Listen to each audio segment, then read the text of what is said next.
Good morning. I'm Vimala. I'm covering up my Buddha too, but my beautiful flowers from my brother-in-law and sister-in-law sent to my mother and me yesterday. So those are showing. That's the same difference, right? So today is February the 4th, Friday. We still have lots of snow and it's cold outside, but it is a beautiful sunny day today, which we haven't had for a while. And it is wonderful.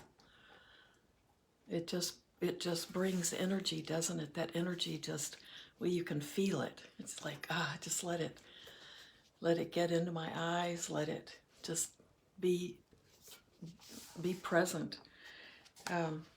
So a good day probably to get out for a walk or to go skiing or hiking in the snow. A walk might be what I do. I don't think I'll go skiing.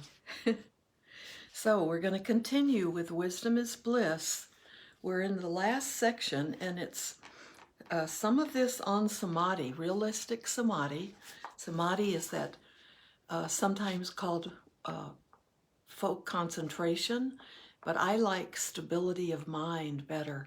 We're going all the way from, as beginners, we're learning to become, to have a calm mind, and to be able to work with our mind more and better. And it's building up our practice, building up our wisdom. We're building up all the qualities that allow us to have a calm mind and to understand our minds better. But the whole process is leading to developing just an ability to have a quiet, maybe not a quiet mind, but a calm mind, letting our minds become more and more clear and stable. But we do that by learning to be mindful, and we take it as a gradual path.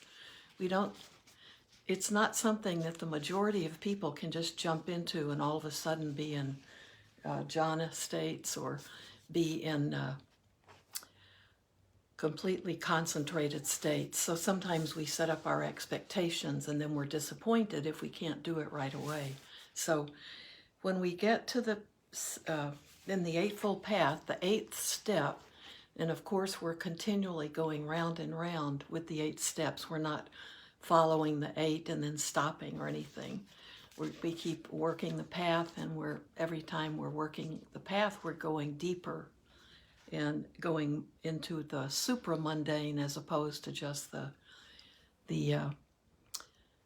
regular path of how to be a good person, how to have a happy life, and how to be free of suffering in this life and lives to come.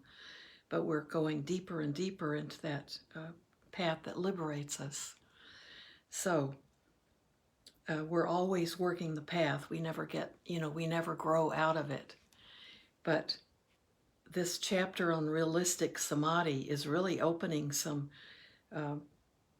discussions that we don't typically have. So I appreciate Robert Thurman's way of explaining things. From reading yesterday, I was talking to Diane Bratson, and we both love his imagery of the energy whales, the 16 or 17 heavenly planes that are the abodes of numerous pure-bodied deities who have landed there out of attachment to those heavens. So our attachment even follows us into the heavenly realms. We can become attached to certain states that keep us kind of locked away for a while in maybe a certain beautiful heaven-like existence. But it's the attachment to these particular abodes has become an attachment to those deities in them. Beings in these realms have subtle, semi-boundaryless bodies and use only 3 senses, sight, hearing, and touch, as they live on pure energy and have no need of taste and smell. And Robert Thurman says, I think of them as gigantic energy whales who lack hard boundaries and sexual differentiation and just surge around feeling love, compassion, and joy as they merge in and out of each other. So his images are there. I love the image of the whale, the boundaryless whale. They're just bouncing back and forth and having a great time. So and I haven't experienced these certainly these. I haven't experienced these heavenly planes, so I don't know if this is how they are or not. So the next section is loosening the self and relaxing into immensity.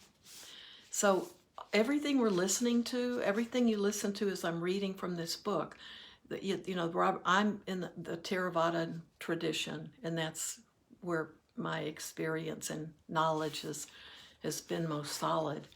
And Robert Thurman has been in the Buddhist tradition since he was a very young man, and he's quite old now. So he has a different world of experience and different teachers. And it's fascinating to get his take on this, and it's very helpful to kind of expand out more. So this section, loosening the self and relaxing into immensity. And then we will be able to sit. We'll sit even if we run over time. Imagine you have stilled your mind and focused your consciousness on your own reality as modeled by materialist scientists, focusing on how you are composed of molecules, atoms, subatomic particles, waves, and super subtle wave particle objectively indeterminate energy phenomena. You focus within to such a degree of subtlety that you experience yourself dissolving into this super subtle world, yet you remain conscious of yourself as its flowing, super subtle, fragmented, and fragmenting processes. He's saying, imagine this. It seems inconceivable, of course, as our habitual consciousness seems to conform to our concepts of hard boundaried self and things. But this is what the yogic progression up through the four immensities, or we call them the four Brahma Viharas, the four sublime or the highest abodes. But this is what the yogic progression up through the four immensities seems to consist of. It is truly what may underlie the meaning of the word sublimation, in that the energies of instinctual lust and conscious desire are restrained and rechanneled back into oneself, and instead of melting outward into another in sexual release, one melts into a stable reality in one's own place, as mediated by the normally unconscious autonomic and automatic central nervous system. Okay, so hope you're following so far. I don't know, I might be a little bit lost.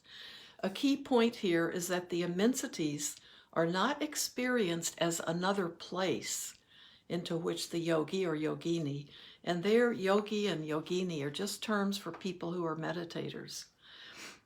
A key point here is that the immensities are not experienced as another place into which the yogi or yogini enters by crossing its boundaries.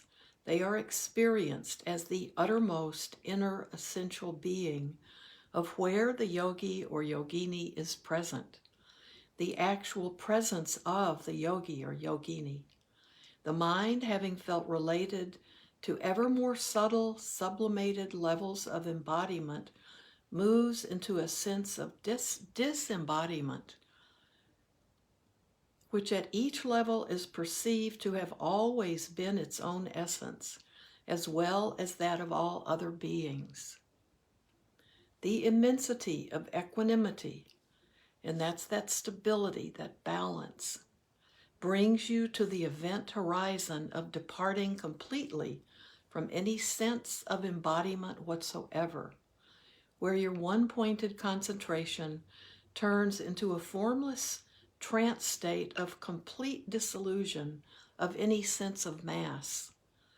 You self-experience as the infinite mass of pure light, your infinity of presence rendering your sense of differentiable mass irrelevant. I'm going to read that sentence again. You self-experience as the infinite mass of pure light, your infinity of presence rendering your sense of differentiable mass irrelevant. Every differentiated material thing, subjective and objective, seems to disappear into the medium of the experience of infinite space, which is experienced as a still deeper, seemingly more releasing bliss, but in a way beyond bliss, as a release from stress, as the awareness floats free from any sense of restriction or limitation. As the mind naturally expands into the infinity of this infinite space, it seems as if the insubstantial mind itself becomes infinite, and one sublimates or subtilizes and releases yet more deeply and intensely into the realm of infinite consciousness. And I'm assuming he's talking from his own experiences here. The unrelenting, not further releasing bliss, the unrelenting, not further releasing bliss of this sense of expansion itself becomes so excruciatingly powerful that any sense of even blissful self-presence itself,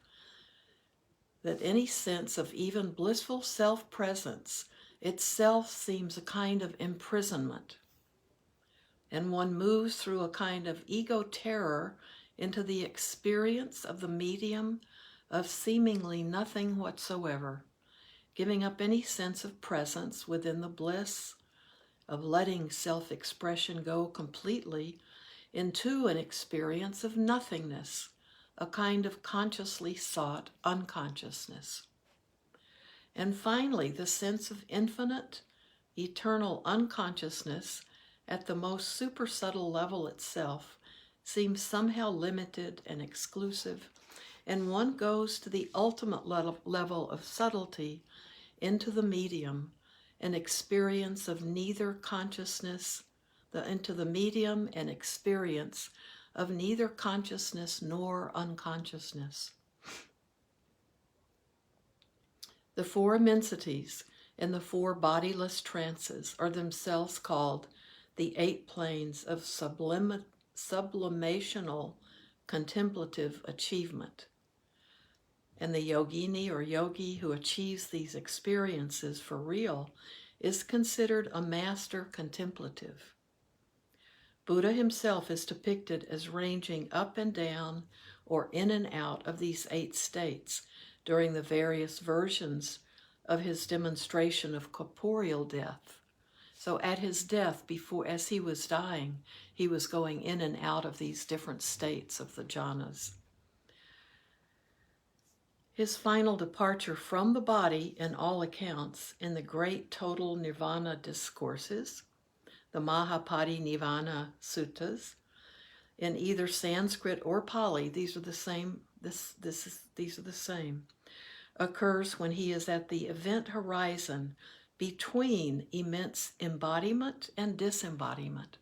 So when he's leaving his body, between the 4th divine abode contemplation and the first formless trance, giving the hint that his Buddha continuum has both physical and mental dimension, even after leaving his previous Buddha emanation body. The most important point here, one that may differentiate the Buddhist contemplative phenomenology from those of most other mystical traditions, is the point that Buddha made to all of his followers. No one of these 8 states and experiences is a, quote, state or experience of nibbana or nirvana. Not even the most super subtle seeming, non-dual seeming medium of neither conscious nor unconscious trance is nibbana.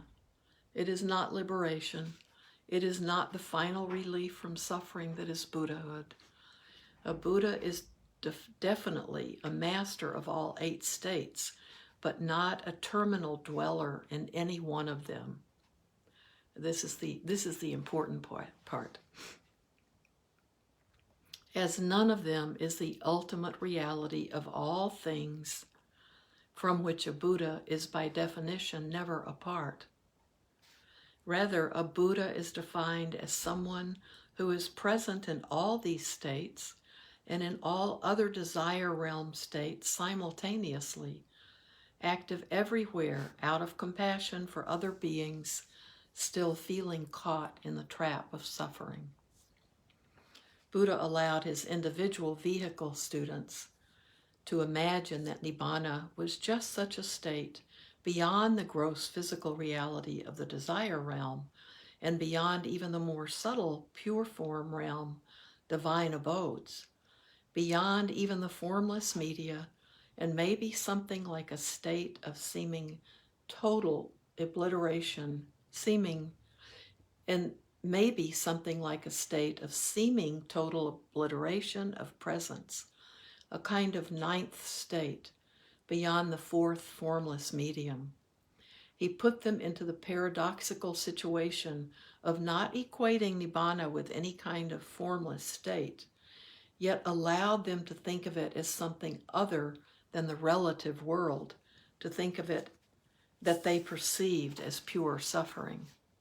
He taught the samsara-nibbana duality, and samsara is this world of suffering, the world that we live in. He taught the samsara-nibbana duality as the provisional situation for those disciples, though as we saw in the great focus of mindfulness discourse, he is constantly hinting at the non-duality that is the real solution. In my opinion, this is Robert Thurman giving his own opinion, that was because their fixated ego sense was so strong and so rigidly imagined as their real self, apart from relational things that they could only envision, release as a glorified projection of their desperate desire to withdraw permanently and escape into this imagined, absolute, disconnected self. Once they had done their best at that, they knew they would feel more secure, and then they intended to appeal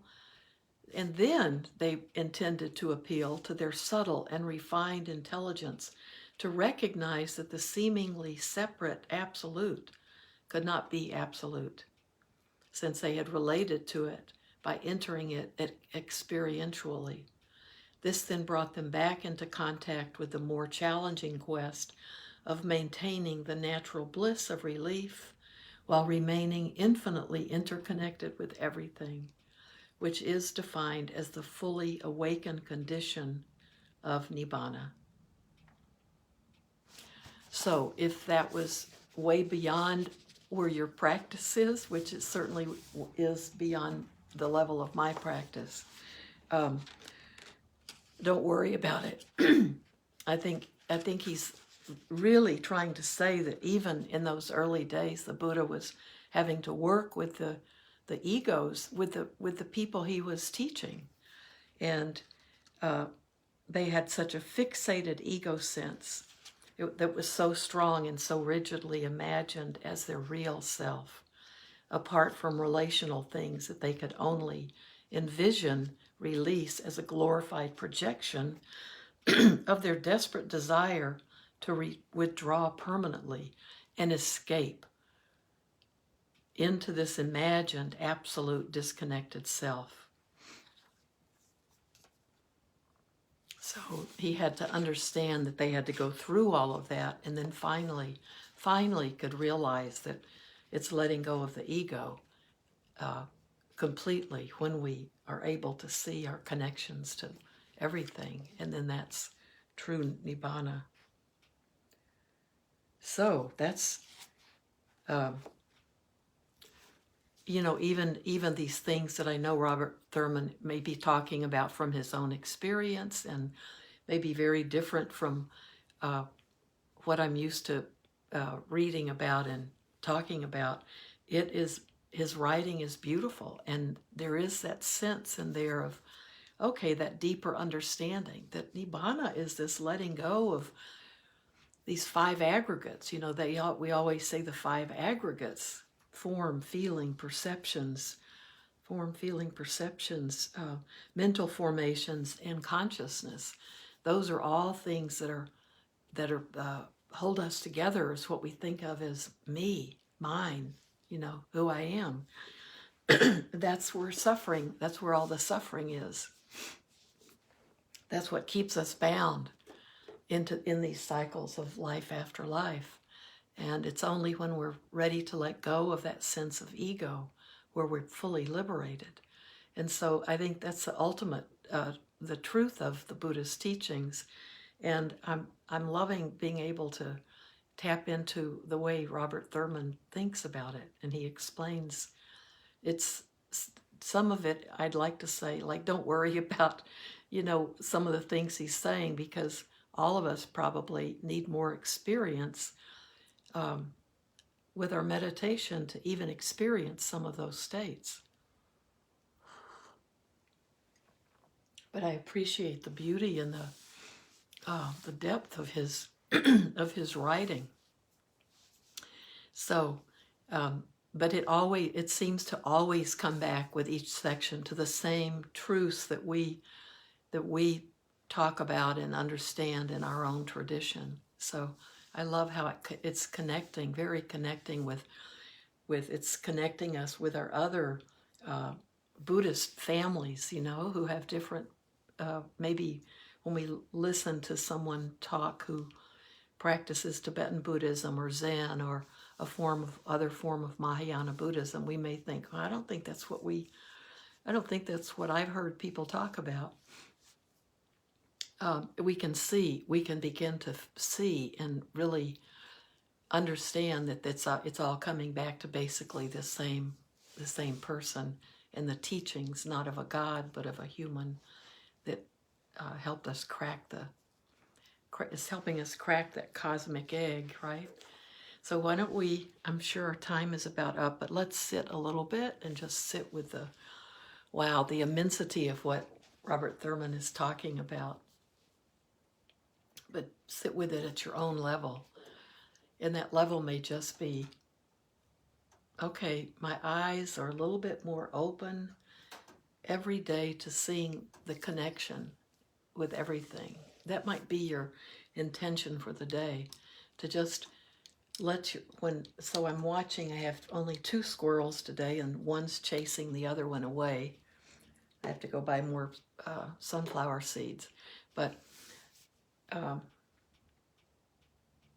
I look at those squirrels and actually see with my eyes more open, like really recognize that connection, not only with the squirrels, but with the trees and the snow and everyone I meet today and everything I do today. Just try to see it from that more expansive viewpoint. And, if we let go of our egos, there's nothing anybody can do to us that we take personally. So not taking things personally is a really great way to see how far we've come in our practice. And that's our daily practice of mindfulness. So whether you're even able to sit for 10 minutes a day, you can practice mindfulness all the time. So don't think you can't meditate and that's a failing, because we can practice every minute of the day. We can breathe. Our body's breathing for us. And we can pay attention. We can use our memory to remember what we've learned and to remember what we've experienced and seen as true. So as we go through our day, we can choose to not take anything personally. And that means if someone makes a dramatic gesture, hand gesture, if you're driving and they think you've, I don't know, done something that they don't like in traffic, don't take it personally. And I keep remembering Bhante Sujata's Driving with Bhante CD. And what a wonderful CD.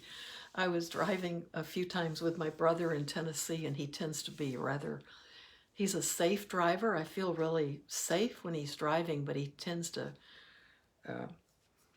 kind of take some frustrations out on the fellow travelers on the road, I think.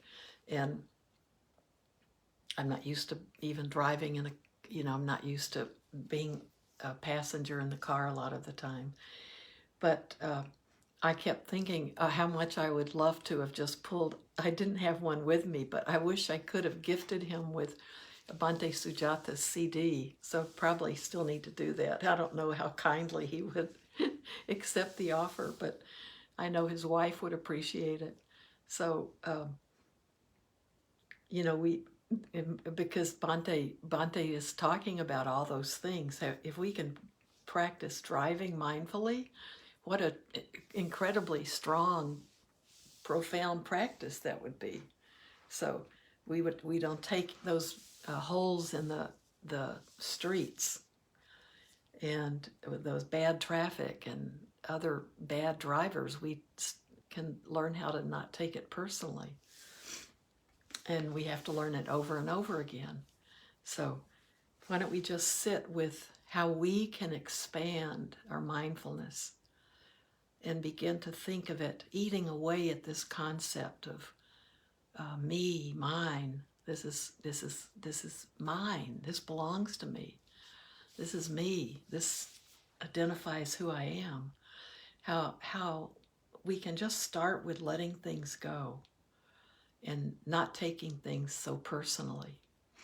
And it can lead to this unbelievable feeling of the spaciousness of the universe,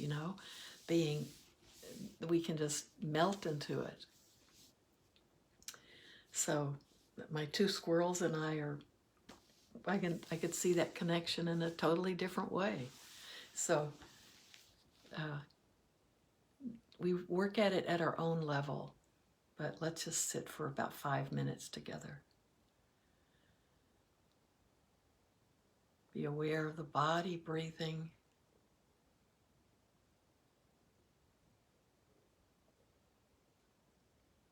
And every living, sentient being is in some way breathing right now. Just like us.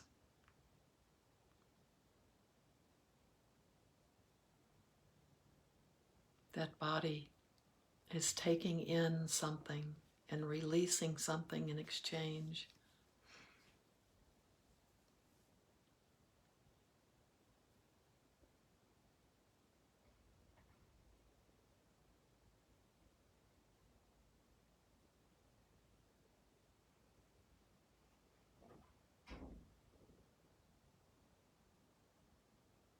And let's just be with the breath for a few minutes together.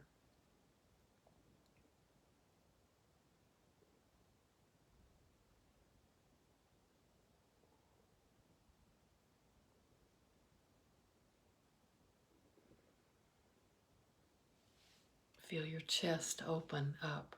Roll your shoulders back and let your lungs just be able to, with the most gentle breath, you'll be breathing in more oxygen.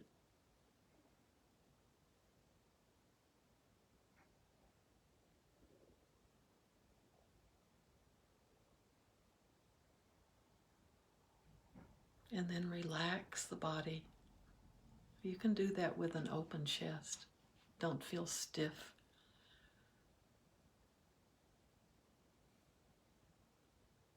Let the body relax.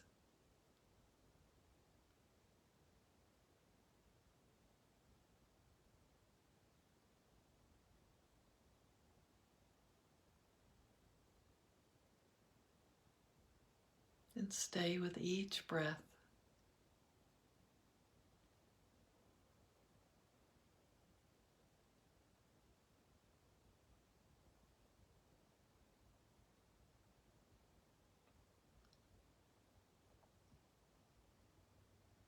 Don't try to block out your senses. And if you close your eyes, that's fine.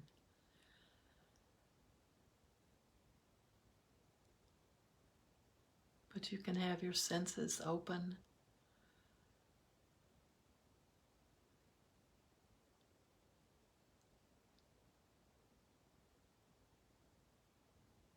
Taking in everything. And that means thoughts will go through your mind. Don't try to get rid of all thoughts. That's just not possible. But no need to stay attached to those thoughts. Just let them come and let them go. Just like those whales just happily bouncing into each other. The thought can arise, and you might notice the thought, and your attention may go to the thought, but just bounce off of it.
Now keep just breathing. Stay with your breath if you have the time. Just try to sit for another 5 minutes at least, or you might have time to just sit.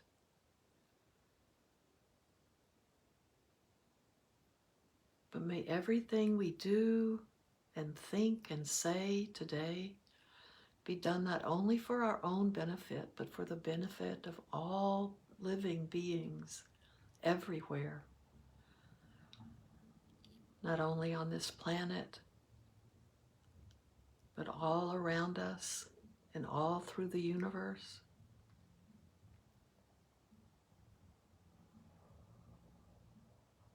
Begin close to home. Begin with yourself.